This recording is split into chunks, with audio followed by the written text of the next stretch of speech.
bass player from OCN here, doing a quick video for Nexo. He had a couple questions about the BIOS on the new Gigabyte OC board. So I'm gonna go ahead and turn it on and hop into the BIOS. This is not the latest BIOS. This is F5b, B10, and F5i, I think, are the most recent. It also normally shows a different post screen, but this is what I've been working with.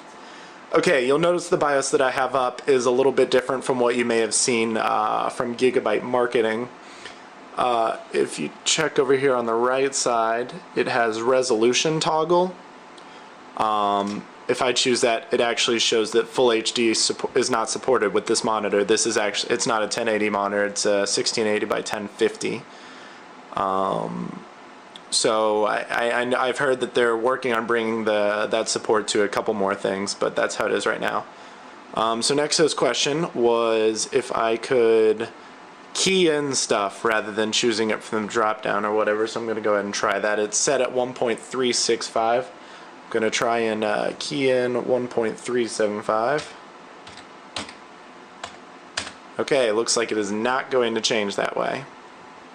So I'm going to leave it at 1.365, but if I hit F2, it changes to the older style Gigabyte BIOS, which I can go to advanced voltage settings, CPU core voltage control, and change that to 1.375 by keying it in like so.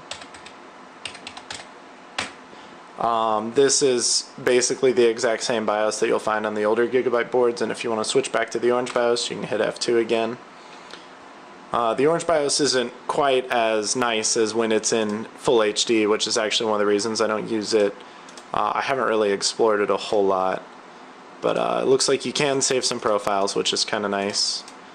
And it's got calendar, and you can check out a lot of the other stuff. You can set the boot sequence down here.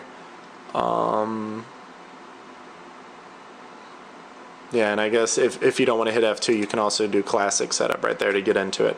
So I'm going to upload this to YouTube right now and pass it over to Nexo.